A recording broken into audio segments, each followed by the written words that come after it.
Sénégal diaspora nuyu naa leen ñu ànd ak yéen ci seen bloc d'information la totale bu njëkk ci ayubés bi li ci gën a fës mu ngi jëm ci marchand ambulant yi mooy ñoom lañ jagleel gëstu bi ak waajtaayug tabaski bi ñu yéene ñu ci bari si ñoom dem ca seen i dëkk ya ñu bàyyeekoo jamono ji ak jàngoro coronavirus gi matukaay yi nga xamante ni fas nañ ko yéene jël ak risque sanitaire bi gàllu ci seenu loos loolu mooy solop gëstu bu Boubacar Dieng si ñaareelu xaaj bi ci kàllaamay nasaraan lay doon. ci digg bi ñuy waxtaanee garab yi ñenn di roy di ko suruxal ci garab yi nga xam ne moom la ñuy faral di fajoo muy garab yu baax yi loolu di lu yitteel lool makkaana joriñ ñuy dénk lépp lu jëm ci wàllu wér-gu-yaram ñu siy waxtaan ak docteur Assane Diop muy président syndicat pharmacien privé yu Sénégal ak professeur Yérim Mbagnick Diop di directeur pharmacie ak médicament si juróomi minutes yu mujj yi nag tey ñuy waxtaan ak Seydi Gassama di njiitu Amnesty International Sénégal ñuy waxtaanee vidéo boobu nga xamante ni gis nañ ko ci internet bi ak xaleel bu jigéen boobu ñu ne ab sàcc la ñu jàpp ak nañu doon jëflanteeg moom muy luy woroo ak àq ak yelleefi doomi aadama loolu mooy la ñuy jeexalee jotaayub tay bi asalaamaaleykum wa rahmatullah 18h45 xibaaru marax ak Malick Thiandoum 19h45 ak Adama Anouche Kaba asalaamaaleykum wa rahmatullah.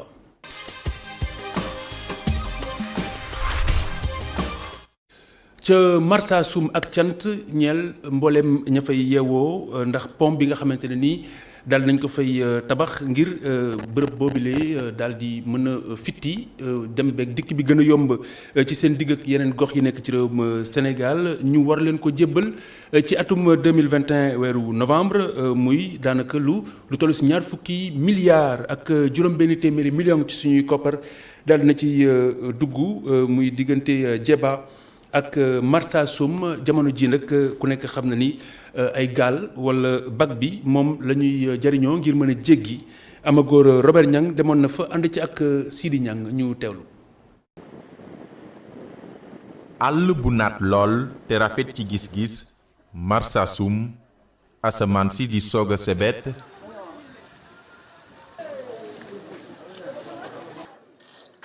fii nag ngir mën jéggi dem ca beneen booru diwaan bi yile gaal rekk ñoo la ci mën a jàppale soxna yi ñu fekk leen ci gaal gi ñuy ay jaaykat bés bu jot ñu war a dem ca Djeba ñu ñuy xamal ni seen jéggi bile dinañ ci jànkonteel ak i jafe-jafe.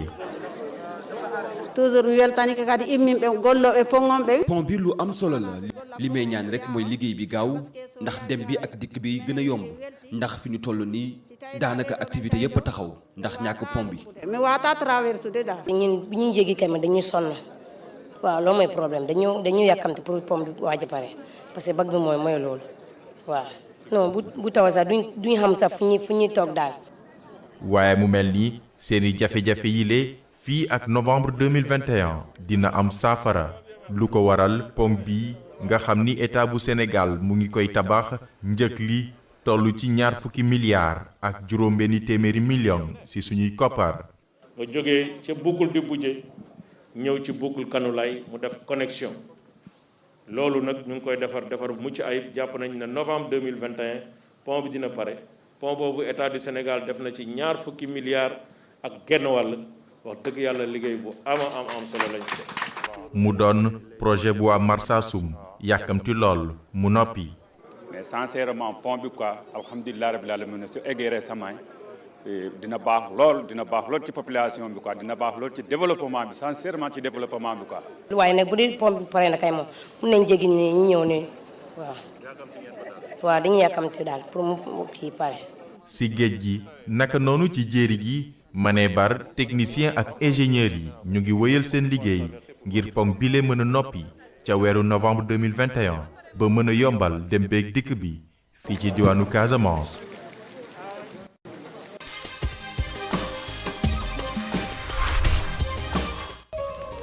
il nous inspire tey ñu si xamee wala fàttaliku kooki doonoon njiitu réew mi Côte d'Ivoire Félix Houphouët-Boigny ni ko professeur El Hadji Sonko Diouf di defee bés bu jot ci la Total bloc d'information xamle wala fàttali kenn ci doomu aadama yi amoon ay jaar-jaar ngir muy am njàngale rawatina ci ndaw yi tey.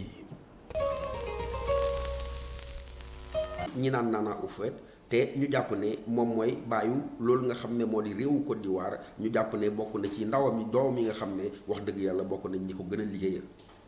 kooku moo di Félix Houphouët-Boigny mi gane si àdduna fukki fan ak juróom-ñett ci weeru octobre ci atum 1905 fële ca Yamoussoukro te mu doon ki nga xam ne moo njëkk a jigee réew Côte d'Ivoire gannaaw ba mu jotee l'indépendance am ci atum 1960 kooku di Félix Houphouët-Boigny nekk na ca bopp nguur ga ñaar fukki fan ak juróom-ñaar ci weeru novembre 1960 ba ci na mu génnee àdduna juróom-ñaari fan ci weeru décembre ci atum 1993 Félix Houphouët-Boigny moomee ku nekk ràññee na nga xam ne dugaloon na loxoom ci xeex ngir colonisation bi jeex maanaam ngir nasaraan si jox ñu suñu l'indépendance génn ci Afrique waaye dañ jàpp ne njàngaleem bu gën a rëy moo di cofeel mbëggeel ga nga xam ne moom la amoon ci réewam mbëggeel boobu tax na wax dëgg yàlla dafa jëmaloon Côte d'Ivoire fépp fu mu yaakaaroon ne ñu ngi nasaxal ay lentereem maanaam da doon fipp moom fexe ba ñu delloo réewam li nga xam ne moom la moom mu nekk njàngale mu rëy moo xam ne kooku wax dëgg yàlla ay mandargaam bëri na ay baax-baaxam tam bëri nañ Houphouët-Boigny newoon na fi aw docteur newoon na fi aw béykat doon na diree ay kuréelu syndicat doonoon na député fële ca France newoon na itam maire Abidjan newoon premier ministre ba ni mu mujjee ni ñu ko waxee nekk président de la république bu njëkk Côte d'Ivoire gannaaw ba mu jotee ba mu moomee boppam kooku nag bokk na ci ñi nga xam ne liggéey nañ ci loi boobee ñu tuddee loi Gaston Defferre loi cadre Gaston Defferre boobee ci wàllu taarix dañoo jàpp ne bokk na ci loi yi nga xam ne maanaam sarte ya nasaraan jëloon waa tugal waa France daal di fexe daal ba ñi nga xam ne mooy réew yi nga xam ne moom la nasaraan si nootoon mooy réew tugal yooyee wax dëgg yàlla dañ doon fexe boo teggandi seen loxo tuuti maanaam buñ ko mënee waxee noonu ñu noy moo tax na bëgg réewam ak cofeel googee tax na ku nekk gis na Houphouët-Boigny ne mu doon ŋàññee noonu nga xam ne Côte d'Ivoire moo ëppoon lam daan tibb ci gafaagaam di ko def ci gafaaga kuréel boobu tuddoon AOF Afrique occidentale française boo tax sax bu ñeboo ne bokk na ci li ko tas bëgg réewam waaye itam bëgg continent maanaam bëgg Afrique bu ngeen ko fàttale ko mu ngi lëkkaloon ak kooku ñuy woowee Amani Diori mu doon nekkoon président mu Niger boole ca Maurice Yameogo bu Haute-Volta bu njëkk tey ñu koy woowee Burkina Faso ak ki nga xam ne moo di Hubert Maga newoon ca boppu Dahomey ñu koy woowee tey Bénin ñu sampoon kuréel googu ñu tuddee le conseil de l'entente naka noonu itam gis ngeen liggéey ba nga xam ne def na ko ci nañ fexe ba sos la ñuy woowee OUA organisation de l'unité africaine ca Addis Abeba ca Éthiopie maanaam fexe daal réewu Afrique lu ñu booloo doon benn waaye ay la yowoon lañ mën a jàpp daal ci li nga xam ne bokk na ci ay dayoom kii di Félix Houphouët-Boigny wax dëgg yàlla maanaam cofeel googu mu amoon ci réewam boo tax moom xamoon na ne xëy na bari woon na ay ethnie bari woon na ay làkk bari woon na ay kalaama bari woon na ay dundin yoo xam ne wuute nañ ca ñoom ñëpp ñu bokk benn réew mi mu ne man Félix Houphouët-Boigny li may njëkk a jiital ci sama liggéey ci wàllu politique mooy fexe boo réew mi dankaloo fexe boo réew mi doon benn maanaam fitna nga xam ne am na ci yeneen réew a soqee ko ci kii xeet gi la bokkee xeet boobu la bokk nañ fexe ba loolu du ñu dal wax dëgg yàlla moo tax ku nekk gis na ku nekk xolam tooy na ba ñu gisee lee nga xam ne fit wu na door ca Côte d'Ivoire ci atum 2000 mu xaaj ñaar ñi féetee nii deret ja di tuuru nit ñi di reyante ci seen biir ku nekk ne lii de Houphouët jébbaluñu ko buñ dellu woon ca njàngaloo Houphouët daal mooy fexe ñun ñëpp ñu doon benn donte wuute nañu waaye wuute yooyu dañ koy fàtte te xam ne am na leen lu ñu boole lu gën a kawe lépp te li ñu boole lu gën a kawe lépp moo di suñu Côte d'Ivoire boobee moo tax it wax dëgg yàlla jooy nañ ko lool te ñu ngi koy tagg di ko bàkk ci taarixu Côte d'Ivoire ak ci taarixu Afrique moom mais di Félix Houphouët-Boigny ni nga xam ne nag wax dëgg yàlla mu ngi génn àdduna juróom-ñaari fan ci weeru décembre ci atum 1993.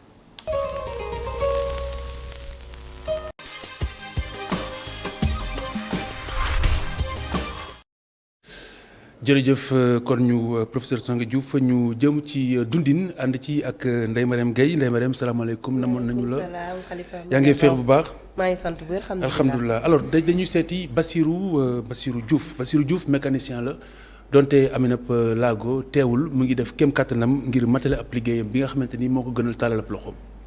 non jotuma jàng école nag mais jàng naa alxuraan bi sori naa ci daf ma dab bi ma nekkee xale la ma kii feebar bi dab quoi waaw judduwaale ma ko su ma nekk xale maa doon foo ak samay morom ay 10 ans yooyu 9 ans ci la ma dab quoi sama papa béykat la dèjà xamul sa Dakar sama yaay nekkoon ko xam day doon fóot tama pour mu yomb day metti quoi def naa cordonnier ci mécanique laa mujjee loolu yëpp daal neexu moom mécanique moom mos a neex. am métier moom ñu ngi ci sant yàlla bu ñu gënoon am jàppale mooy dàq waaw. am bërëb yi ñuy liggéey atelier ak matériel yi ñuy liggéey waaw suñu amoon daal mooy gën a neex fii moom tout le temps mën nañ fi jógee parce que tali bi lañ nekk nii. maa ngi ñetti apprenti. sama rêve mooy moo dem ëllëg ba jàngal ko sama morom yeneen morom handicapé su ma yàlla dénkoon moyen bi loolu laa gis ubbi atelier uuf sama yeneen morom handicapé parce que kantaa rek ñu ngi leen di bàyyi ñun tamit ñoom ñu nekk tali bi di yalwaan duñ mos am liñ bëgg ñun ñi nga xam ne tey am nañ ci luñ jàpp ñun ñoo mën a tas suñu métier li nekk suñu bopp ñoom ñu mun ci jëriñ. Ndeye Marième asalaamaaleykum wa rahmatulah encore xanaa rek tënk li nga xamante ni xëy na moom mooy ay jaar-jaaram gis nañu ko waaye jafe-jafe yi nga xamante ni dina ko faral di jànkonteel rawatina métier mécanicien bi nga xamante ni dafa laaj kàttan tamit. dafa laaj kàttan moom mu nekk koo xamante ni nii dafay wéy blaago bi nga xamee ne am na fukki at la ko dab donc loolu da koy xaw a sonal waaye am na ay apprentis yoo xamante ni ñoo koy jàppale ci liggéey bi su amee yenn yu diis yu ñu war a def ko ñooñee ñoo koy def. difficulté yi nag bokk na ci jamono ji nga xamante ni nii moom. oui difficulté yi. difficulté yi voilà difficulté respiratoire. jërëjëf Ndeye Marième kon si kanam tuuti ñu dellu si waat incha allah ëllëg si beneen kii asthme bee la xaw a sonal. te jamono ji dafa pollué. c'est ça dama jëli sa pompe. jaajëf Khalifa à tout à l'heure.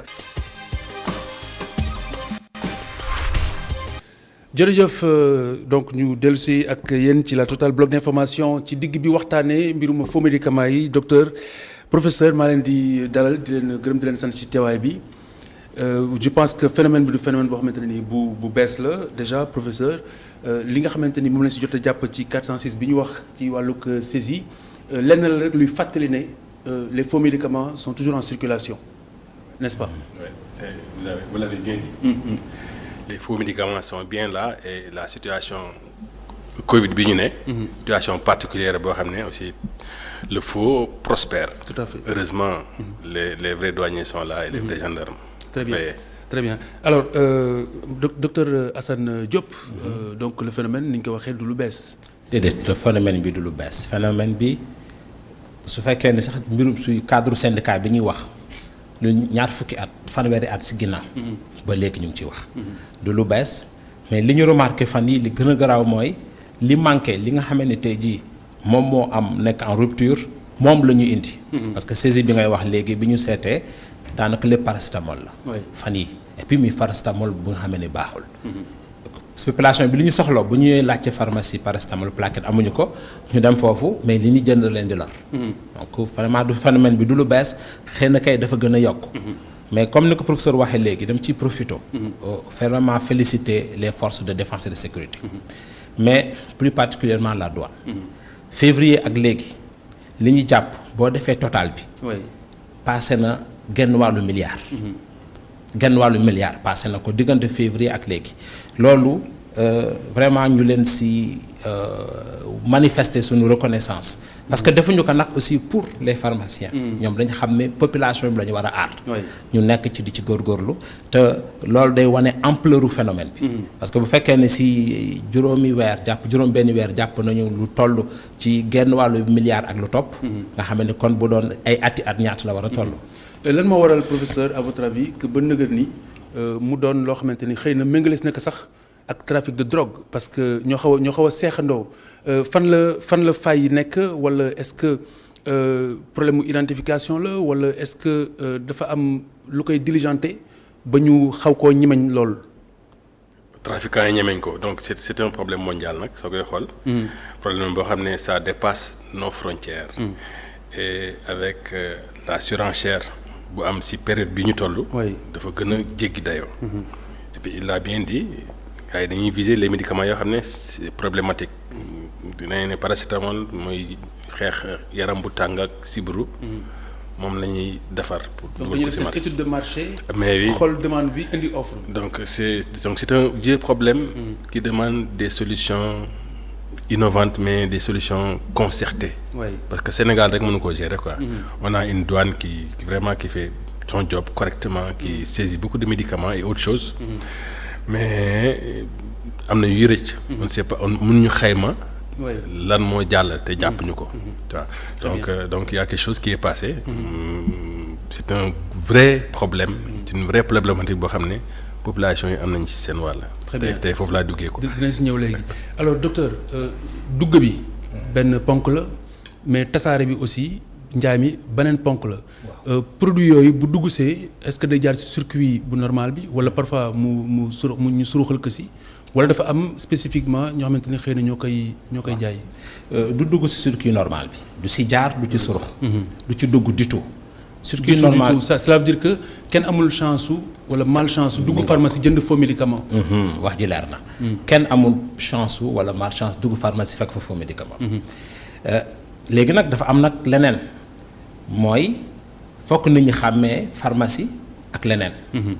am na ci biir Sénégal zone yi nga xam ne xëy na ñi jàngul trop mën nañu jaawatle. ndax kat jàmbur dina jël boutique am bind ci pharmacie. foofu rek mooy risque bi. mais pharmacie bi nga xam ne normal na ki fa nekk am autorisation mënuñu fa fekk garab bi nga xam ne garab bu jaar ci circuit boobu la. mënul nekk. wala dépôt. mooy li ma doon wax léegi. xam nga sax dépôt sax boo ko tuddee. dafa am des dépôts de médicaments yi nga xam ne dañu am autorisation. parce que pharmacien bi mën na nekk fi nga xam ne ci ginnaawam. dëkk yi ci ginnaawam soxla nañu garab. te yenn heure ndax yenn heures yi bu ñu soxlaa garab mënuñu def yenn kilomètres. mu ñëw ci directeur de la pharmacie nekk man kat maa ngi gox bi. waaye sama ginnaaw am na village bi nga xam ne war naa fa bëgg naa fa def dépôt. directeur nekk indil dossier ma xam ki nga fay teg. xam garab yi nga fay def. pour que ëllëg ak si biir ñu amee lu ñu jaaxal kooku dépôt la mais dépôt légal la autorisé. bu ñu jaawatle léegi nag ki nga xam ne moom dafa ubbi rek boutique am def ci bind ci pharmacie du sax dépôt. xam lu tax du dépôt dafay li nga xam ne yoon nanguwu ko. amul autorisation. dafa mel ne rek man ma dem defar lu ji sama tenue policier taxaw ci tali bi. àdduna du gudd tànk ba nañu ñu ma policier nga. loolu rek la donc loolu du sax de on parle de dépôt illégaux. mooy dépôt bi nga xam ne kenn autorisé wu ko amul sañ-sañu. ubbi amul sañ-sañu def liggéey boobu. très bien mais professeur parfois aussi est-ce que ak ceetaan amu si parce que bu ñu xoolee am na benn enquête bu suñu benn confrère defoon notamment si yenn zones yi ba ci Touba gis nañu ne ci kanamu structure de santé bi fa la ñuy ubbi au vu et au su de tout le monde.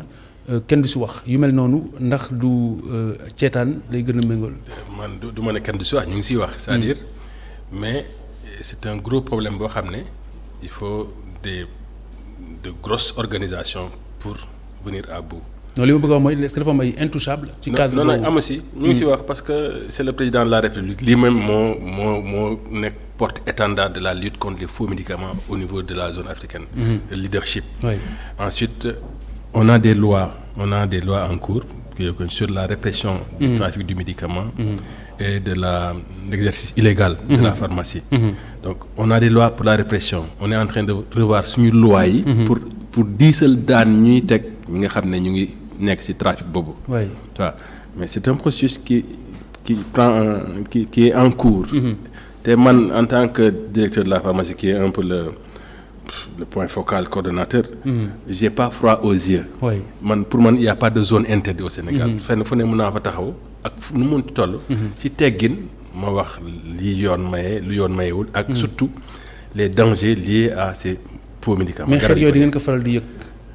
saa douane moom saa yu ñu defee saisir dañuy. waxuma saisir de bërëb yi nga xamante ni jaarul yoon. bañ a yëg fu mu ne soo duggee sama site am na ñu koy kaas sax sama site DPM. bërëb yooyu dañ leen cartographier. cartographier c'est-à-dire fu pharmacie bu normal du ma ko woowee pharmacie sax dépôt bu normal am xam nañ ko. léegi nag ay pexe lañuy lal. ñoom dañuy nekk si ay pexe nañ lal ay pexe mais nañ sensibiliser ñu war a sensibiliser pour ñu bàyyi loolu parce que waxuma sax l'aspect économique. mais l'aspect sécurité sanitaire du Sénégalais. il est menacé. de toutes parts. maintenant nag. souvent une bonne communication. mun na wàññi lu bari ci affaire bi. tout à fait lii may génne nii. on n'a pas encore publié guñ ko quoi. parce que sama patron daf ko war a valider. ça permet de sécuriser le circuit du bon médicament. parce que aussi une mauvaise prescription aussi peut permettre d'acheter un mauvais médicament. mais est-ce que sentiroon ni xëy na da ngeen tumuranke ci xeex bi. parce que bu fekkente ne da ngeen cartographier ne bu leen dem fii ak fii ak fii ak fii te foofu ngeen di décommander nit ñi méngoowul ak yoon est-ce que wetu leen ci xeex bi ay stratégie la c'est-à-dire su ma nee cartographie mooy au moins on a identifié li baax li wóor ak li wóorul. oui maintenant il faut agir. xam nga tamit man du ma policier moom du policier. am na ay foo xam ne ci ñu fa tolloo ñun dañuy jébbal autorité bi rek këyit yu leer yoo xam ne moom la loi tëral. Et sur cette base nag les autorités les préfets vont prendre des responsabilités. Je suis sûr qu'ils vont prendre des responsabilités. Très bien alors docteur est-ce que du si stade boobu la mbir yi sooxee. waaw pour ñun syndicat. foofu la mbir yi sooxee. xam nga jël naa léegi exemple ki sol tenue te du policier. taxaw ci tali bi. waaw wala ñu jël exemple dégg nañ fi bu yàggul ku ni docteur la médecin la te du médecin. donc ñooñu ñëpp ñi nga xam ni tey ñu ngi ubbi seeni dépôt. di jaay garab ñu ngi def liggéeyu pharmacien te duñu pharmacien délit la. ñàkkuñu Sénégal texte yi nga xam ne délit yooyu war nañ ko mën a faj. parce que bu dee ministère du commerce am na loi bu dee justice am na fa loi ñoom ñëpp il suffit encore une fois kooku ñu ñëw ni que yow fan nga teg ubbi ak am autorisation awma autorisation sañu ma ubbi. parce que foofu sañ na ni lu mu bon ñetti délit la nit kooku boole.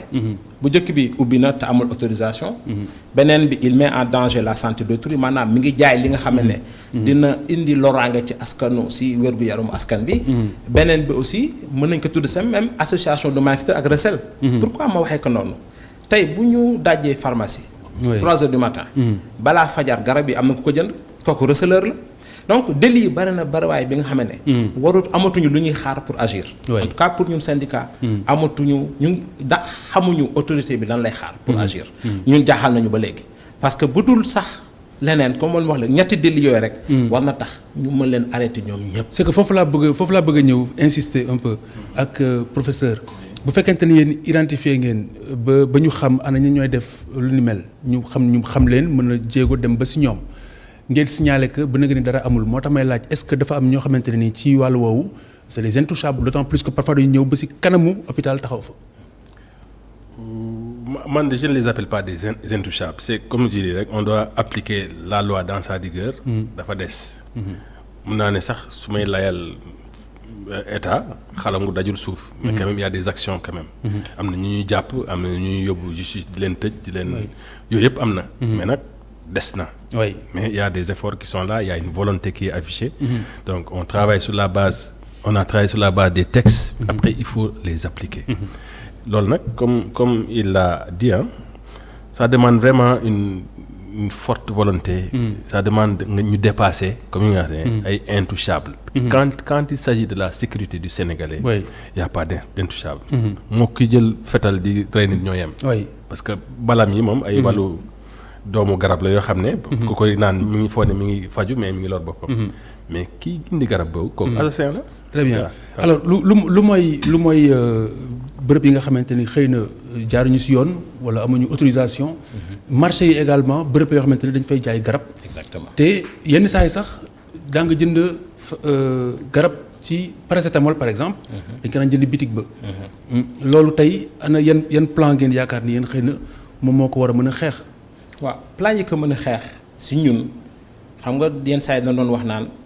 tarir les sources d'approvisionnement maanaam fexe ba kenn dootu ko indi. mais ñun dañu jàpp ni fexe ba ki koy jaay nekkatu fi muy gën a yomb. fexe ba kenn du ko indi. parce que même man bu ma ko bëggee indi mais aw ma ku ma ko jaay. dafay jeex.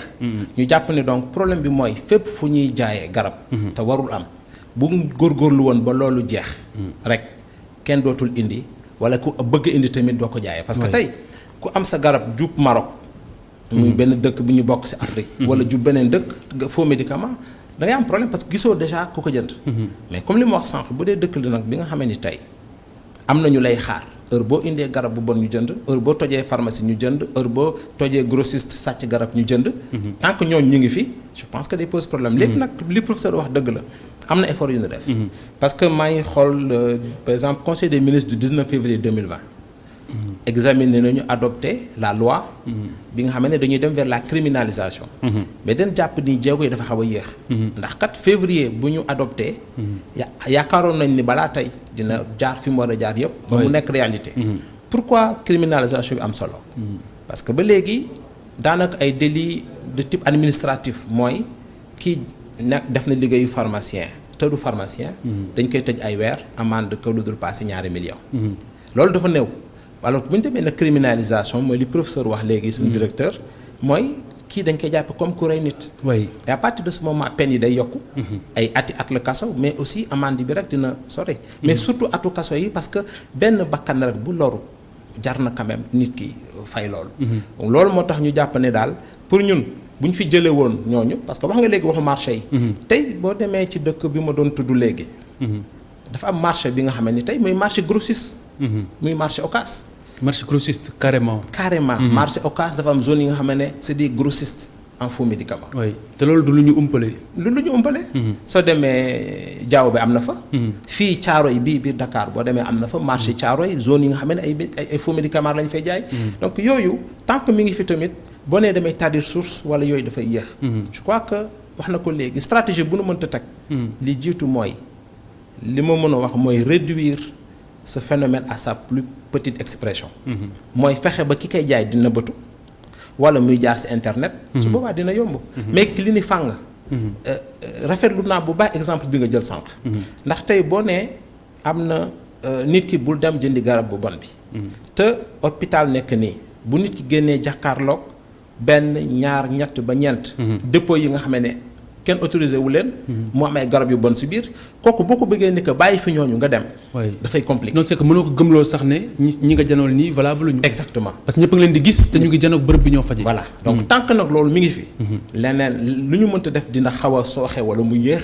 ndax jëlewoon leen fi ba pare ba phénomène bi nekk phénomène bu gën a neexee xeex ndax on l'a réduit à sa plus petite expression. pour man loolu moo gën a efficace. très bien alors directeur bëgguma nga dévoiler sa stratégie mais plan yi nga xamante ne xëy na moom la ñu war a samp pour xeex phénomène bi. waaw c'est pas simple c'est-à-dire nu mu koy waxee ni dafa mel ni da ngay jël ay mesures rek déedéet c'est très complexe le trafic du médicament. C'est mondial et puis c'est vieux. mais si cas précis bi nga xamante ne moom la c'est-à-dire nu mu ko waxee noonu. la mooy complexité bi fan la complexité bi féetee. c'est-à-dire ñoo ngi def ay efforts côté yëpp am na ay efforts yu ñuy def. man j'attaque l'aspect administratif. parce que quoi qu'on dise beaucoup de dépôts des gens qui ont eu le courage ñëw ubbi ne fang. ils sont peut-être passés par des papiers légaux de dépôt. mais en ce moment il y avait pas de pharmacie boobu c'est parce que dañu ne balaa ngay am dépôt. il faut que tu sois à 20 kilomètres. d'une pharmacie, de la pharmacie là ouverte et supervisée par un pharmacien. C'est-à-dire, à un moment certainement, on a permis l'ouverture de cette faille et ça a pris des proportions qu'on dépasse. Pharmacie day ubbi sax si olof peut-être de plus en plus. dama ne waaw parce que dépôt yu si bëri am nañu xam ne dañ leen indil kayit administratif temps bu ñu leen di créer peut-être mënoon nañu am dépôt mais entre-temps on a créé des officines. mais normalement su ñu créé officine rek dépôt bi dafa war a tëj. mais xam nga koo tàmmal muy foraat par benn ba ak ñaar ak ñett. nga xëy rek ne ko dañ koy arrêté. day indi problème c'est-à-dire quelque part. loolu mooy ñi nga xamante ni jaaroon nañ ci yoon. waaw mais ñi nga xamante ne jaaruñu ci yoon te ne fàng. yooyu tamit il faut les identifier. pour ñun ñëpp a yem. fu am pharmacie dans un rayon de 20 kilomètres. waratul am dépôt bu fa nekkoon day tëj même su fekkee ne sax. pharmacien koy ravitailler dafa war a tëj. parce que après pharmaciens yi ñuy def effort pour yóbbu ko par exemple su ma jëlee ville de Touba def nañu effort ba nga xam ne y a plus de 16 ou une vingtaine de pharmacies à Touba. pour mu bëri le personnel médical formé. mais on constate qu'il y a encore des dépôts. donc il faut ñu analyser sous l'angle également de la sensibilisation des populations. nga c'est plus profond. soo ko xayma. des gens yoo xam ne am na ay moodu yoo xam ne. seen xaalis ñu ngi koy dénk ces faux pharmacies là. ñooy gérer kër gi ñooy gérer dépense kër gi feebaru kër gi. donc il y a des déterminants sociologiques yoo xam ne il faut pas les occulter. moo tax ma ne il faut mu am un volet sensibilisation. des autorités même religieuses au plus haut niveau. pour ñu xam lor gi si ne parce que ñoom gisuñu aspect boobu dañuy gis ne kii kat suñu moodu bu nekk fële di envoyer xaalis pour dimbale waa këram gars yi social boobu la ñuy teg. fàtte lor yi. donc il faut ñu analyser ko sous l'angle anthropologique sociologique. pour mën a joxe les bons messages en direction de ce qu'ils le font. mais quand on les sensibilise dama nañ mois de février ou janvier. dama nañ Touba avec l'ordre des médecins SAMES. ils sont allés voir kilifa gu mag gi mais ils sont pas informés sur les réalités. waaw moo tax quand tu les sensibilises tu les informes doo yëkkati combat boobu te ñoom dugaluñu seen loxo. nag comme ñu ngi yox ba léegi pour yëkkati ko. waaw mais dina jóg nag. oui waaw parce que quand même sénégalais bakkanu sénégalais waaw. alors ñaare docteur ki nga xamante ne day jóg dem jëndi garab gi ca marché ba. wala ci bërëb boo xamante ne xam ne dañu fa jaay ay garab. ñaare li koy gën a guider moom mooy njëg gi maanaam foofu la gën a yombee. foofu la gën a accessible. kon kooku xamul faux médicament garab gu gën a yomb la xam. waaw mais gën a yomb boobu xëy na dafa amul information bu dëggu bi moo tax mu jàppe ko noonu. ndax ki dem boutique ba ñu jaale benn doomu paracétamol juróomi dërëm. boo si jëlee fukk. day doon juróom fukk. alors que boo demee pharmacie plaquette paracétamol bi fukki comprimé 100 francs la. te mën a si yeneen exemple ñun def nañu si ay études mais garab Sénégal tey wax nañ ko sànq ku am téeméer ku am ñaar fukk am garab. xëy na nag du garab yëpp benn ñaar feebar yi nga xam ne xëy na moo gën a law ci Sénégal muy diabète. di hypertension ak yëpp tey am na générique yu bëri yu fi nekk. te seen njëg weesuwul ñaar téeméer wala ñetti téeméer. kon nag xam nga ne état bi góorgóorlu na bu baax a baax. maanaam garab lu mu seer am na boo xamante ne nii am na même principe actif yi. moom te xëy na amul label bi. voilà mooy gën a oyof. moom lañ tuddee générique. waaw mais loolu ki la siy dimbali mooy pharmacien bi. waaw pharmacien bi def ci góorgóorlu. mais yenn saa yi ñun suñu bopp dañuy am problème ndax di nga wax ak nit xëy na xamu ko. wala xelam dalu ci mën na la man daal jox ma li ma docteur bi bindal. mais ku dugg pharmacie ni man kat garab sama ordonnance gi nii waaye sama li ma yor matul. est-ce que mën ngeen ma seetal générique ñu seet ko. parce que tamit mënuñu ko systématiser. docteur bi tamit dafa am li nga xam ne moo ko moom mooy bu bindee ay garabam tant que mën na nekk nga joxe garab yooyu. parce que moom aussi mooy faj malaatam dafa am obligation. xëy na pas de résultat mais de moyen. obligation de moyen boobu garab yi mu bind si la bokk. mais li nga wax la ku dugg pharmacie ni daal vraiment bëgg naa générique wala bëgg naa garab bi nga xam ne mooy yemam ak bi nga ma jox ni pharmacien war na la ko mën a jox te loolu tamit direction de la pharmacie toujours liggéey na si. mooy def na ñëw tey jii benn loi sur le droit de la substitution def même un document. parce que substitution aussi dañ ko mooy li nga doon wax sànq dañ ko organiser. doo ñëw rek ni ma par exemple garabu métti laa soxla ma jox la beneen bu dul bi sa docteur bind. maanaam yamuñu ni leen togg mooy composition. dañ ni la composition bi dafa war nekk benn. bu dee comprimé nga joxe comprimé. bu dee même fukk nga joxe fukk dafa am nuñ ko organiser de sorte que li lay jox. dafa war a méngoo exactement ak li nga xam ne moom la docteur bi bind. oui parce que genn garab dina faj ñaari jàngoro waaye jëlin bi mooy ute. effectivement. absolument oui alors docteur professeur pardon. ban aspect nga si bëgg a yokk ci côté boobu. non c'est-à-dire bon il faut pas aussi tamit jël peinture bu weex bépp dóor ko la profession quoi foo ne ils sont safe. ils sont pas safe. ñenn si pharmacien yi si boppam. je suis le régulateur. waaw du ñëpp c'est-à-dire. yenn saa yi dañu dëngal. voilà c'est-à-dire il y a tous ces aspects-là. Ensuite il a parlé tantôt du Maroc. l'exemple du Maroc. mais derrière. mais boo doon wax olof dina gën a neex. waaw dafa wax tuuti ci exemple Maroc. mais derrière. État marocain s'est organisé pour ñuy produire maanaam ñuy defaree garab yi dëkkam. waaw. duñ ko jéggaani. dina am ay effets yu bëri kon si stratégie itam bokk na si. fexe ba production. garab développé Sénégal. loolu état mi ngi si. loolu waxoon nañ ni Médicis. je pense Médicis sax benn cas la. mais kii am na projet am.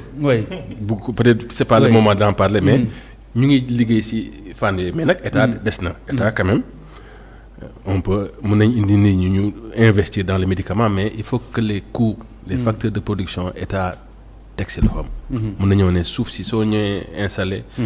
jox naa la ko 10 ans doo fay dara. ndox mi defal naa la si kii facilité yi électricité bi noonu coût de production yi. soo jëndee matière première doo fay taxe. yooyu dina dimbali Sénégalais pour ñu compétitif. ak d'autres mesures. donc il faut que loolu cadre boobu am. pour nit ñi xam ne dëkkam. ay sénégalais ñu ngi defar ay garab. contrôlé par des sénégalais. yu koy certifié di ko jox seeni doom ak seeni yaay ak seen baay ñooñu nañu wóolu loolu quoi. soo leen nee garab bi Sénégal lañ ko defaree seeni doom a ko defar. xam nga kenn du emposé ne yaayam.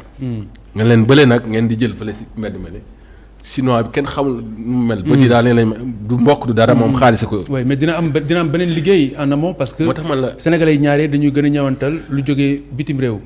moom la ñu gën a taamu li si ëpp. moo tax dinaa si ñëw moo tax man ne lépp population bi. combat bi début dama ne.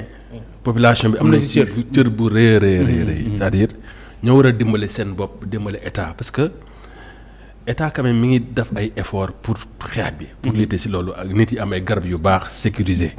ci formation yeeg si jumtuwaay yi muy facilité si importation bi. mais il faut que population bi tamit xam ne bii moo wóor ñu dem foofu. moo tax ñu léegi aussi changement de paradigme bi mooy au lieu ñuy dem di répression rek te kii dóor. bu baax bi nga xam ne garab bi baax na. nañ ko maîtriser sécuriser ko. très bien. waaw wóoral ko. nga xam ne population bi dina dem si jumtuwaayu xarale yi ngeen am. waaw comme yooyu. dina mën a xam garab bu baax un médicament certifié conforme. certifié ba pare moom mën koo vérifier quoi par un simple smartphone. mu mën a xam ne. bii baax na. très bien bu bon bi tamit mu xam ne bii baaxul. yooyu c'est des nouvelles approches qui peuvent sécuriser le bon médicament. yéen a ngi si liggéey. ñu ngi si liggéey. très bien en attendant docteur ràññaatle bi nan la ñuy ràññeewee garab gu baax ak garab gu baaxul. nan la ñu koy ràññeewee te paquet bi di niroo. melokaan bi di niroo. est-ce que pharmacien parfois yéen vous tombez pas dans le panneau. des fois oui. docteur professeur ko jox na déjà ak a metti. oui. pour wane la métit bi rek. da ngay gis tey jii multinationales yu mag. nga xam ne ñu ngi defar garab di ko joxe ci monde bi yëpp. ñoom seen bopp yenn saa yi dañuy jaaxle. parce que dañuy dugg ci marché bi fekk fu boîte bi nga xam ne pour nga ràññee ko ak ñoom seeni boîte dafa metti. mooy li professeur doon wax léegi moo tax ñu indi ay sérialisation ay hologramme. teg ko ci kaw boîte yi walla même QR code. yooyu yëpp. parce que ñiy defar aussi faux daf si am ñoo xam ne ay njogaan lañu. yenn saa yi nga gis garab xool ka xam ne baaxul. mais am ñi nga xam ne dañuy dem jënd garab bi boîte bi xool exactement liggéey ko bi nga xam ne pour nga xamee ko du benn. mais malade bi wala kiy jëndali garab malade bi talul taxaw di identifier. moo tax nag. li nga wax sànq rek demal ci pharmacie ba nga jënd ko fa. wala si hôpital bi nga xam ne autorisé nañ ko jënd ko fa. très bien parce que ñaari circuit yooyu mënoo fa fekk garab bu mais professeur wax na léegi ne parfois tamit pharmaciens yi dañuy dëngal. pharmaciens yi dañuy dëngal est-ce que parfois ça arrive que pharmaciens yi dugal garab maanaam recel wala. loolu mënul nekk wala yu méngool. non mënul nekk. lu tax moo xam ne mu wax la mënul nekk. même gis nga moom mii. dina yabal inspecteur mënul nekk mais c'est possible. non mënul c'est impossible. c'est impossible. waaw non c'est possible. non c'est impossible. c'est possible tout dépend rek. tout dépend du de l'homo sénégalais. en fait y a pas de brebis galeuse. ci pharmacien yi loolu la bëgg a wax. waaw loolu la bëgg a wax. non si côté boobu attention bu dee jëli garab bu bon dugal ko. je dis c'est impossible. maintenant nag man kay distribution bi laay wax.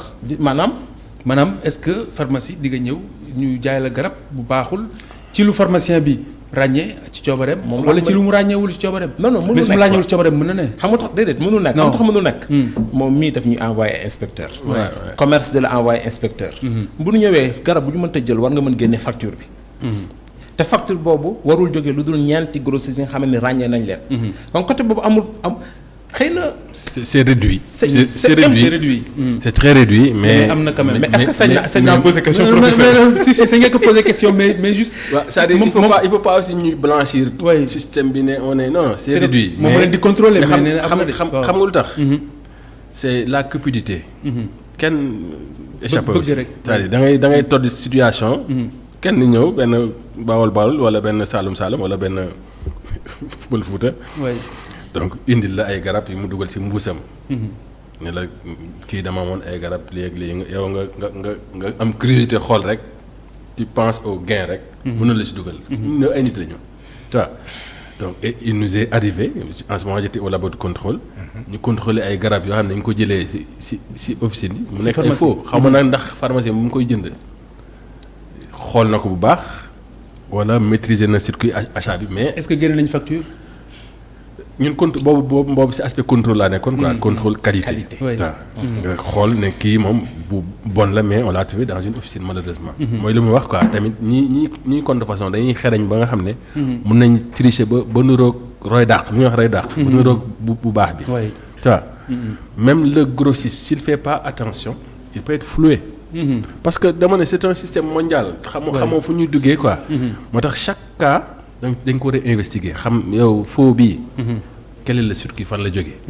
waaw yenn saa yi moo tax ma ne yenn saa yi mën nga gis un faux dans du vrai. une vraie officine. mooy ay vrais faux médicaments. peut-être il a mi ngi si officine bi mais xamul naka la fa duggee. mais faux la quand on l'a contrôlé. donc ça peut être en amont même avant muy dugg Sénégal. dafa bari. dafa bari c'est-à-dire même un fabricant en bonne et due forme peut être floué par un fournisseur. mais en moyenne ñaata yoon. non Sénégal nag ngeen di jàpp pharmacie mu yor faux médicament. bëriwul. nee na mësul am mais bëriwul. ah déet mësul am. non ki di contrôlé nee na bëriwul. non damay ne bëriwul parce que bëriwul quoi. il y a une histoire très récente. bon ñu ngi xool xam lan la. mais bëriwul mais en dehors de ça. C'était un peu par rapport au prix. Je le dis avec un petit pincement du cœur par rapport au prix du médicament. mooy njëg yi kon ngaa njëg gi parce que njëg gi tax na effort dafay état. mais da ngay gis ci effort yu état def. xaw ma dañ koy xamal déet ay pharmaciens di commande di ko jaay feneen. xam nga loolu tamit mun na décourager état. maanaam dañuy business ci biir garab yi. tu prends un médicament subventionné. par l'état. benn suñu benn naatango commandé si lu bëri. te wóor nañ lu bëri lii du dem si ay sénégalais clients sénégalais parce que y a. da ngay commandé jàkk si beneen réew. c'est possible. oui c'est possible. c'est possible. kon bu manqué kay bu ngeen joytu. ça aussi dama ne c'est des aspects. moo tax yëpp xaalis bi rek la. c'est-à-dire benn xam nga gagner de l'argent facile moo doy waar. te amoon naa sama benn xarit. mu nekkutu sax ci pharmacie génn ci quoi je peux en parler. mu dugg ci Mentolatum jënd ci lu bëri commande lu bëri pour l'écouler. xam nga c'est ça aussi le piège. oui quand je l'ai su ma wax ko quoi mais elle était dans façon jooy bu ne. génn ci rapidement ma ne ko le coup est déjà parti. tu vois mais mun na ci jàpp. parce que man mun naa xëy ne pharmacie yëpp jox leen ma seen achat. ma xam bu ay les bel ku nekk lan la jënd. on n'est pas bête mën nañu xam nag kii ndax li mu jënd population la ko jox. wala daf ko écouler dans le marché parallèle. moo tax man na boutique yi bu ñu nee yëpp ay médicaments yu jéegaane fële am na yoo xam ne si pharmacie yi la jógee. malheureusement je le dis comme ça pour qu'ils se préparent parce que dinañ dal seen kaw. très bien waaw ñoo xam ne. waaj leen. waaw mais am naa ci. waaw c'est-à-dire. c'est le mais da ngay dem kër Serigne bi toujours les médicaments qui sont dans les officines. même yoo xam ne dëggantaan jaay la même lot même marque. yoo xam ne dëggantaan jaay la en fait c'est ça un peu le problème. mais ça ne veut pas dire que si pharmacie la jógee. xam nga bu dee bërëb boo xam ne dañ fay jaay a priori ay faux médicaments. nga mën fa dem gis fa ay vrais médicaments. finalement da ngay mujj a jaxasoo. moo tax man le combat. multifactoriel. multidimensionnel.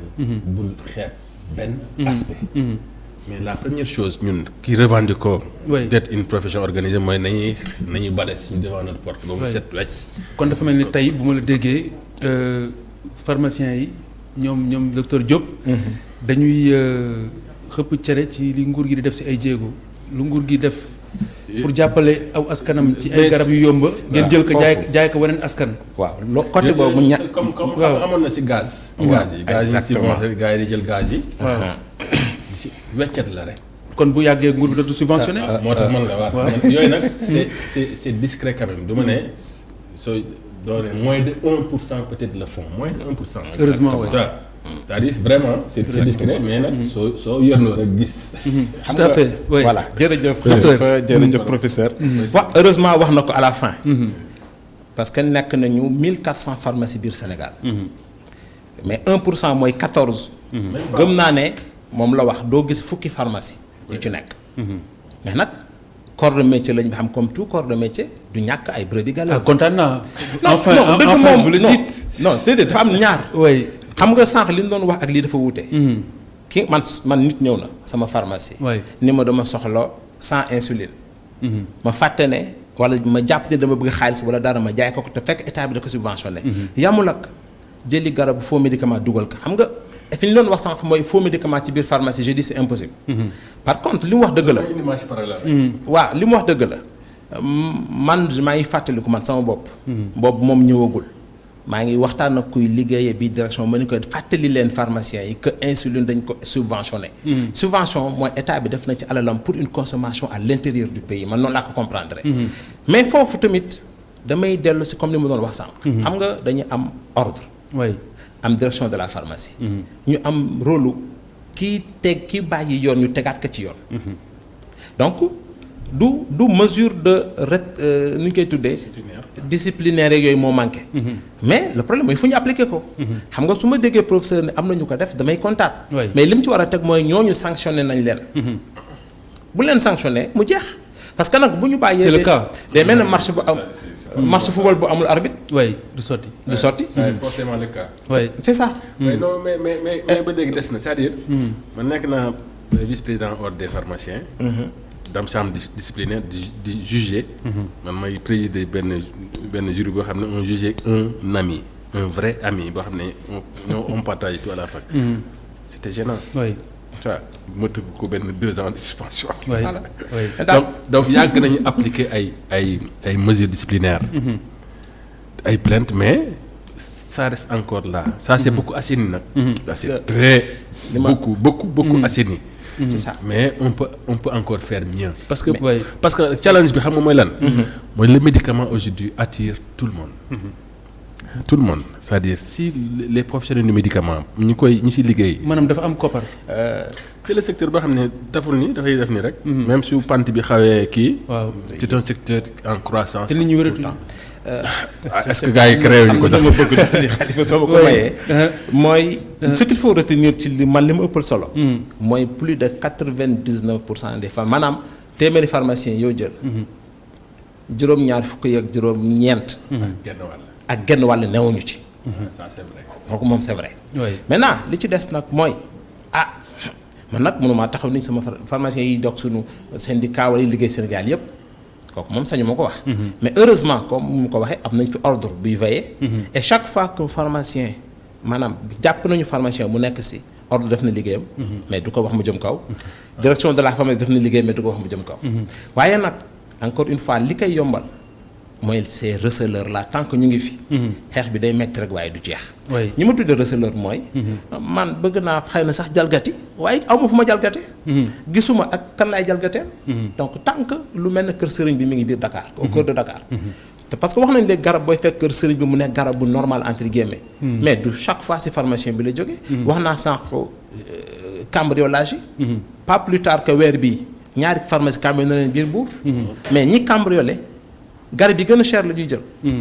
duna jël sirop bu leen di yàqal xam non parce que am na ku leen di xaar moo koy jënd léegi. donc garab boobu boo ko fa fekkee ni pharmacien moo ko fi indi fekk pharmacien bi déjà dafa loru ba pare. donc moo tax ma ne tant que ces receleurs là ñu ngi fi. maanaam ku sàcc ku bëgg jalgati ku cambriolé ñoom ñu jënd garab yi.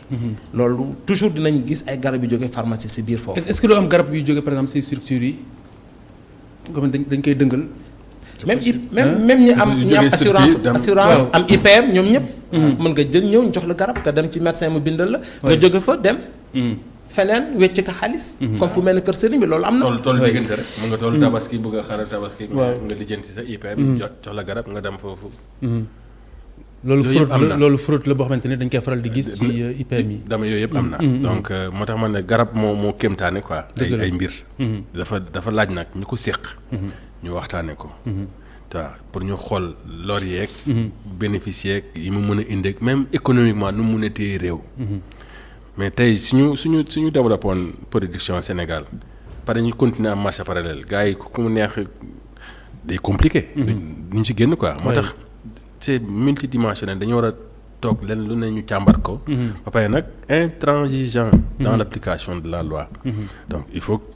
pour l'intérêt du Sénégalais rek. dafa mel ni li leen gën a sonal mooy jàkkaarloog ñenn ñi nga xamante ni xëy na dañu yaakaar dafa am fu ñu wéeru te fa ñu wéeru yëguñu. yàlla xam na ne comme exemple bi nga joxe sànq. parce que c'est clair que bu dee par exemple fu mel ni Touba il est clair que. sëñ bu mag bi wala ñi ko wër amul kenn ci ñoom koo xamante ne di nga cautionner lu mel noonu. man de je suis sûr que. il va pas le cautionner te bés maa ngi am yaakaar ne bés bu ñu yëkkati woon xeex boobu. mu xam bu baax lan mooy tenants yeeg aboutissants yi. da si jàpp. alors sànq dafa dañu waxu criminalisation pour criminaliser njaayum faux médicament ndax yow am nga si njort bu rafet parce que ndegam drogue la ñu criminaliser mu mel ni lu gën a mu mel ni dañuy narguer est-ce que médicaments yi loolu solution la en réalité. mais oui loolu tax on a ratifié la convention Médicrime. maintenant il faut que suñu loi ñu intégrer tous ces éléments là. Mais est-ce que solution la parce que fondamentalement. Non, c'est une des solutions c'est-à-dire c'est dissuasif quoi déjà. au lieu yow soo jaayee garab am si 1 milliard. nga dem tëdd 2 mois fay 2 millions. génn xam nga ko ku ñu ko wax da ngay ne xaaral ma tëddi rek. oui def ko benn vacance de 2 mois su ma génnee récupérer samay milliards. mais déjà suñu la si jàppee ñu jël valeur médicament yi si jàpp nañu la ak 500 millions. multiplier ko par 200. ne la mooy amende bi ngay fay ba pare di nga tëdd 10 ans. criminalisé balaa sa 10 ans yi balaa ñu lay xool say dossier nga def fa 4 ans. xam nga kooku dootul am sax temps ñëwaat pour ne mi ngi dugg si jaay garab. oui waaw parce que on lui a dañ ko couper pousse toutes les possibilités. tëj ko fekkee yow industrie buy defar garab nga moom dootoo am moyen yoo ko defaratee. suñu dóoree taxi yi. oui boole si tëj la.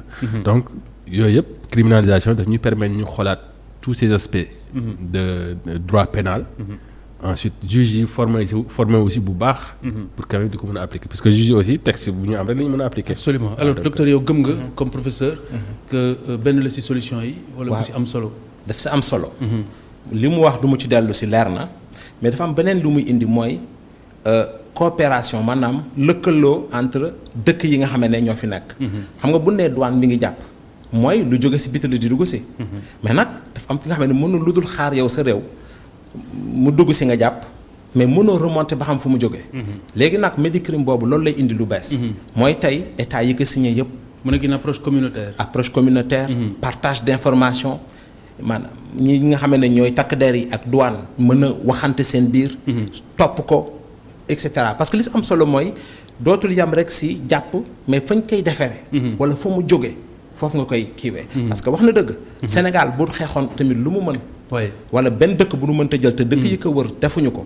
xëy na dafay metti maintenant Médicrime bi loolu lay indi lu en plus de li mu wax léegi si daal yi ni yokk. docteur Assane Diop président bu syndicat pharmacien privé professeur Yérim Mbagnick Diop moom mooy directeur de la pharmacie et du médicament maa ngi leen di gërëm di leen sant je pense que waxtaan wi leer na yàlla ñu yàlla musal. te doolu ñu wér-gu-yaram te ñi nga xamante ne ñooy dugg si faux médicaments yi ñu xam ne lor wi nga xamante ne ñu ngi koy jox doomu aadama yi foog naa ni teraanga yi àdduna jaru ko. Le dossier du jour, ils sont nombreux à vouloir quitter Dakar pour passer la fête de Tabaski justement dans leur village d'origine. Dans le lot, il y a bien entendu les marchands ambulants, mais le contexte particulier de pandémie de Covid-19 les expose à un risque sanitaire. Ils en sont conscients et entendent respecter les mesures barrières. Moussa Fall et Boubacar Dieng que nous retrouvons juste après ce sujet. Colobane. Plusieurs marchands ambulants font le pied de grue au rond-point dans l'attente des clients. Ces jeunes sont des vendeurs à la sauvette, de montres ou même de chaussures. Dans ce marché, la plupart des vendeurs baissent le masque comme Mordia. Ce jeune marchand ambulant, originaire de Touba, compte voyager en toute sécurité dans le respect des mesures barrières.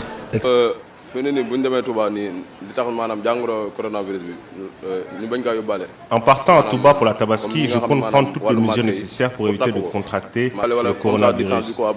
Je vais mettre mon masque et respecter la distance dans les véhicules. Après Colobane, le marché HLM, ici, marchands ambulants, clients et commerçants occupent les étroites allées.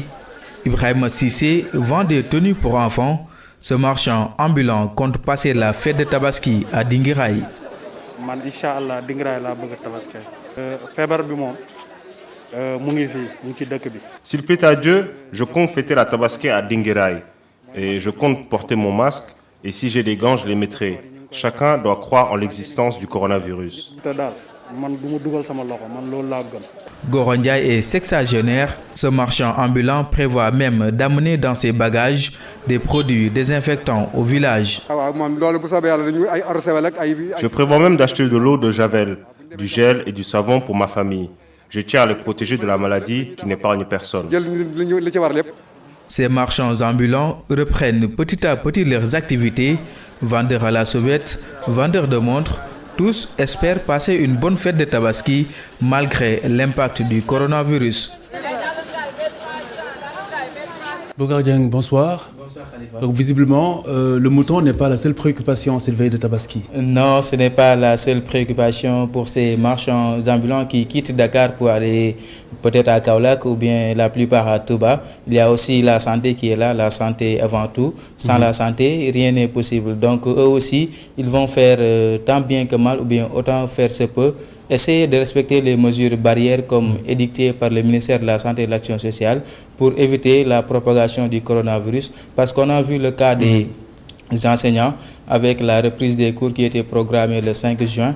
Donc une partie de ces enseignants est allée donc, un peu partout dans le Sénégal. On a vu qu'il y a eu des cas de coronavirus, des gens qui ont contracté le virus donc, durant ce voyage. Et à cause de cela aussi, donc, la reprise des cours a été reporté. Donc, pour éviter aussi que pareilles choses ne se produisent, bon, ça ne va même pas se produire parce que la Tabaski ne sera pas reportée du tout.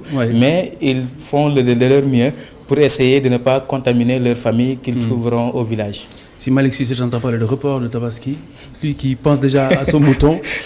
Donc, les mesures barrières, du coup, sont de rigueur, encore. Oui, encore de rigueur. Plus que jamais. Plus que jamais, parce que c'est d'actualité. Déjà, on constate que certaines personnes donc, ne les respectent plus, mais de l'autre côté, il y en a donc, qui respectent ces mesures-là, qui font de leur mieux pour essayer de s'en tenir à ce que les gens disent, à ce que nos autorités demandent de faire. Parce qu'on a vu que les cas positifs, notamment les cas communautaires, entre ces 48 heures-là, on est à 86 cas communautaires entre hier et aujourd'hui, parce que hier il y a eu 19,80% de taux de positivité, donc c'est énorme. Aujourd'hui on a eu 21% de taux de positivité, donc 41 cas communautaires pour aujourd'hui et 45 pour hier. Donc tout cela ramène la question donc, du respect des mesures barrières. Ça veut dire que les cas communautaires sont des gens qui ont le virus, donc qui l'ont contracté mais ne savent pas qui les a contaminés. Absolument. De ce fait, si on ne respecte pas les mesures barrières, on risque encore de contaminer d'autres personnes et la maladie, le coronavirus, risquerait aussi encore de rester au Sénégal encore pour longtemps. Merci beaucoup Boubacar Dieng. Merci beaucoup. Et à lundi prochain ou vendredi, Inch'Allah. Inch'Allah. Dans un instant, les 5 dernières minutes de cette Total bloc d'information.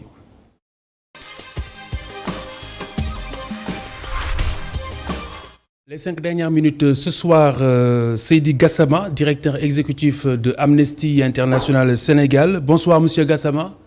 Bonsoir Khalifa. Alors nous abordons ce soir le traitement de la présumée voleuse dans une vidéo qui circule sur Internet. Je poste cette vidéo qui circule dans les réseaux sociaux et j'interpelle le ministre de l'Intérieur Aly Ngouille Ndiaye et de la Justice Malick Sall. Les groupes de vigilance des quartiers et leurs méthodes criminelles ne doivent plus être tolérés. Ce sont vos termes utilisés dans votre publication datée d'hier. Qu'est-ce qui vous a le plus choqué dans cette vidéo en question? D'abord, le traitement infligé à une dame, un traitement non seulement fait de sévices corporels, mais un traitement qui porte atteinte à la dignité de la personne humaine et notamment de la femme.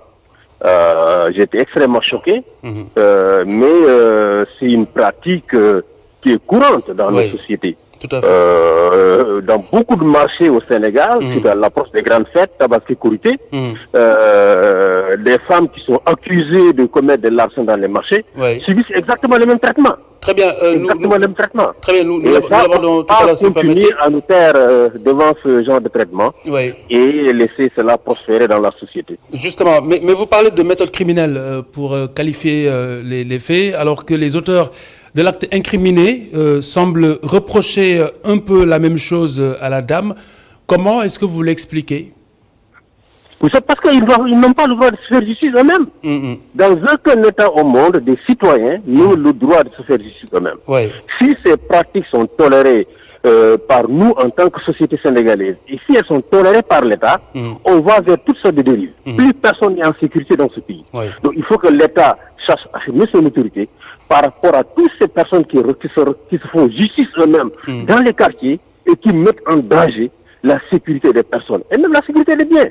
Donc il faut que l'État sévisse et prenne ses responsabilités. Un État ne peut pas tolérer, collaborer avec des groupes de vigilance dans les quartiers. C'est inacceptable. L'État a l'obligation d'assurer la sécurité des personnes et des biens. Il ne doit pas sous-traiter cette fonction, ni même collaborer avec des groupes de personnes qui sont dans les quartiers, qui ne sont pas formées, dont la police et la gendarmerie n'ont aucun contrôle, et qui prétendent rétablir l'ordre dans les quartiers, et avec tout ce que cela comporte comme dérive. Il y a moins de 10 jours, on a eu des dérives dans la maison d'auditeur qui sont finalement soldées par la mort d'une personne. Justement, on pourrait comprendre même la mise sur pied, peut-être pour les questions de sécurité, de ces groupes de vigilance dans les différents quartiers de Dakar et même ailleurs au Sénégal, car la police, comme vous l'avez dit, ne peut pas être partout. Ça signifie-t-il justement qu'il urge d'encadrer ces groupes à défaut de pouvoir les interdire?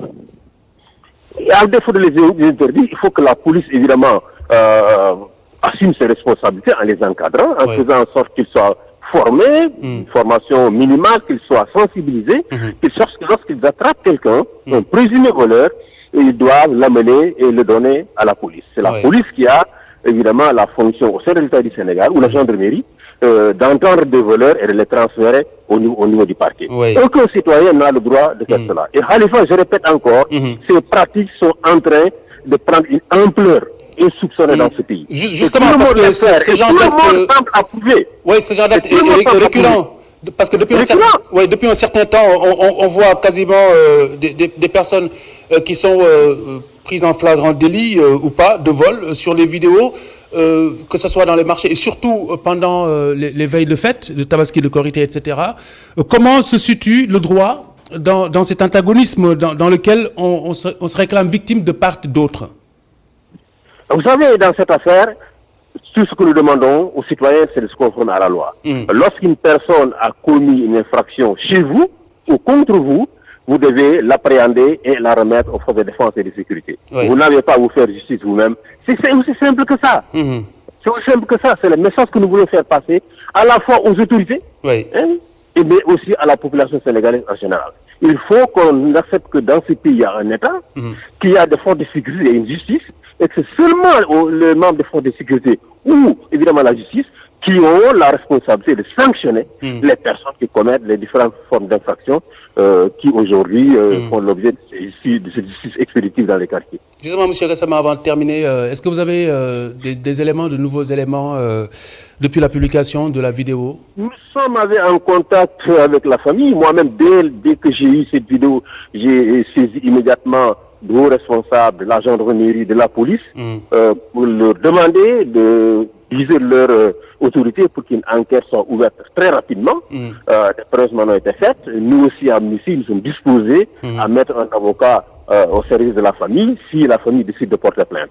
Mais nous disons encore une fois, il ne doit pas y avoir d'impunité pour cet acte.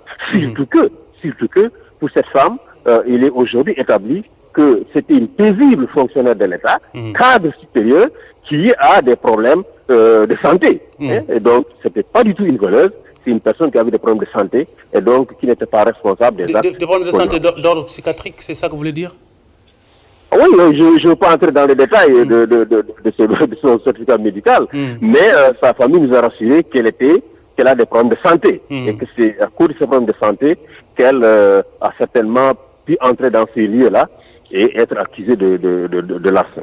Et peut-être aussi être plus vigilant, notamment sur le partage de ce genre de vidéos, parce qu'elles ont très vite fait de devenir virales. Donc il faudrait peut-être que les gens soient sensibilisés de ce point de vue-là, de ne pas les partager systématiquement. Voilà, il faudrait que nous soyons plus vigilants, pas seulement les gens, c'est tout le monde, les médias, la société civile, nous devons tous être vigilants avec ce type de vidéos. Et aussi essayer de préserver autant que possible l'intimité des gens. Oui, parce qu'au-delà même des actes que vous dénoncez qui relèvent des droits humains, il y a également le droit la violation du droit à l'image aussi, qui peut être indexé.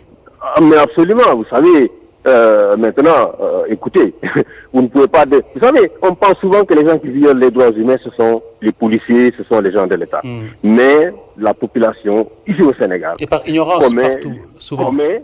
Par ignorance, mais parfois de façon tout à fait délibérée, des actes extrêmement graves de violation des droits humains. Autant on a le droit de mettre à nu les actes de violence d'un policier sur les citoyens, autant lorsque des personnes civiles commettent des actes de violence, il faut les dénoncer, il faut les mettre sur la place publique. C'est ça, il faut que force reste à la loi. Absolument. Merci beaucoup Seydi Gassama, directeur exécutif de Amnesty International Sénégal. Merci de nous avoir accompagnés sur ces 5 dernières minutes. Mesdames, Messieurs, merci d'avoir suivi. Rendez-vous demain 18h30 sur ITV pour le bloc d'information La Totale et bonne soirée sur ITV.